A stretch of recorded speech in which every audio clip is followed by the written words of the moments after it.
alternate universe, the bizarro world, the Twilight Zone. When it comes to football, they are all quite real, if only in the mind of Dave Dameshek. This is not the NFL. This is the NFL. It's time for another edition of the NFL. This time with the answer to the question, what would have happened if the USFL hadn't failed? We now know that the once promising league went under early in 1986 after New Jersey Generals owner Donald Trump made like Icarus and flew too close to the sun by suggesting the USFL challenged the NFL head-to-head by moving their games to the fall.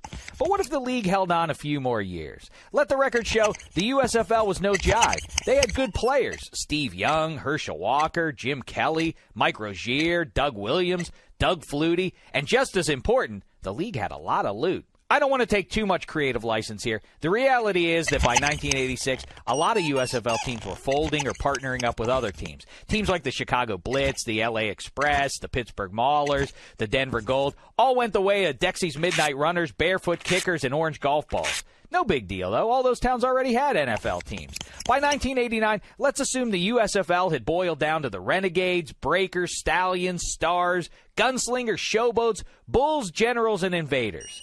With the Invaders in the East Bay and the Raiders in the LA Coliseum, Al Davis never moves his team back up north. Just as well, because his Raiders couldn't compete with the Oakland Invaders, especially after stars Bobby Hebert, Anthony Carter, and Gary Plummer are joined by 1986 first-round draft pick Bo Jackson, who forgoes the Buccaneers in order to play football in the spring and baseball in the summer. The Invaders replaced Chuck Fusine and Kelvin Bryant Stars as one of the UFL's juggernauts, along with the New Jersey Generals, who are bolstered by their merger with the Houston Gamblers and their coach, run-and-shoot innovator Miles Davis, and blue-chip quarterback Jim Kelly. Kelly through the air and Herschel Walker on the ground form a dream team to be reckoned with in any league. With Walker still in New Jersey, he never goes to Dallas, which means Jimmy Johnson can never trade him for all those players and draft picks that turned the Cowboys into an early 90s dynasty. By the way, Stars head coach Jim Morris sticks around in Baltimore instead of going to the Saints and Colts, and with his Stars a perennial USFL postseason participant, never turns the word playoffs into a question. And he nor anyone else never utters the name Baltimore Ravens because the Browns don't leave Cleveland when there's no vacancy in B-More. Now let's apply the timeline that the AFL followed as our yardstick here.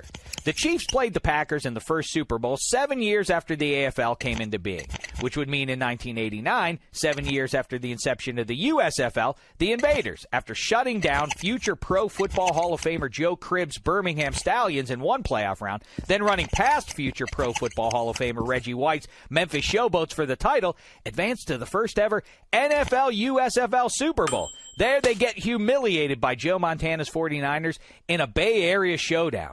2 years later, though, the Generals go to the Super Bowl to play Buffalo. Jim Kelly outduels Bills QB Todd Marinovich to earn the MVP and score the underdog USFL its first ever Super Bowl crown. Then the Generals repeat the feat against the Bills the following year. Then in 2001, the XFL comes along.